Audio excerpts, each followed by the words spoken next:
Сәлеметсіздер ме, құрметті оқушылар? Бүгінгі сабақтың тақырыбы жалқы есім және жалпы есім.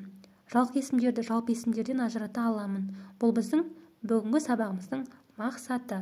Құрметті оқушылар, сабағымызды бастамастан бұрын міндетті түрде менің YouTube каналыма жазылып қойыңыздар және де қоңыраушаны басуды ұмытпаңыздар. Олай болса, сабағымызды бастайық. 32-ші жаттығу: өлеңді түсініп оқы. Қарсы келе жатқанда сәлем берем қарттарға, көп жаса деп біреуі маңдайымнан сүйеді.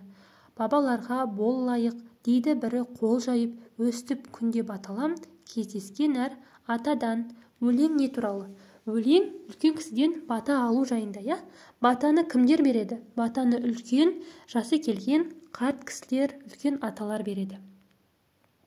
33-ші жаттығу: берілген сөздердің ішінен жалқы есімдерді теріп жаз.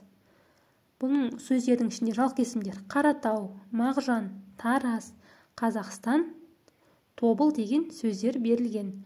Жаттығудағы жалқы есімдерден басқа сөздердің өзгешелігі туралы өзің қорытынды жаса.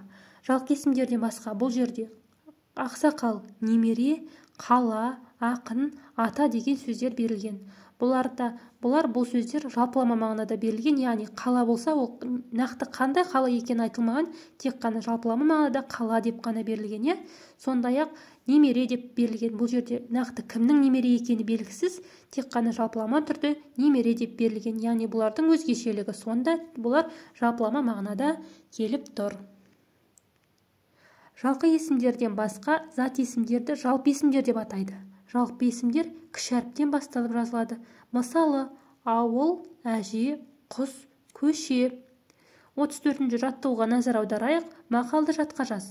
Батамен ер көгерер, жаңбырмен жер көгерер. Жалпы есімдерді тап. Бұл жерде жалпы есімдер ер, жер деген сөздер. Мақалдың мағынасын түсіндір. Яғни батамен ер көгерер дегеніміз, ер адамға елдің батасымен, елдің тілегімен ол адам өсіп жетіледі. Яғни биік белестерге жетеді деген сөз. Ал жаңбырмен жер көгерер дегеніміз, яғни егер жаңбыр жауса, жерде дәнді дақылдар, біз жемістерімізді алады екенбіз. Шығармашылық үзіліс. 35-ші жаттығу: ұйқасын тауып оқы. Сананың ұйқасы шана, дананың ұйқасы тана, даланың ұйқасы бала, қаланың ұйқасы жалы. Құрметті оқушылар, осымен біздің бүгінгі сабағымыз аяқталды. Келесі сабақта жолыққанша аман сау болыңыздар.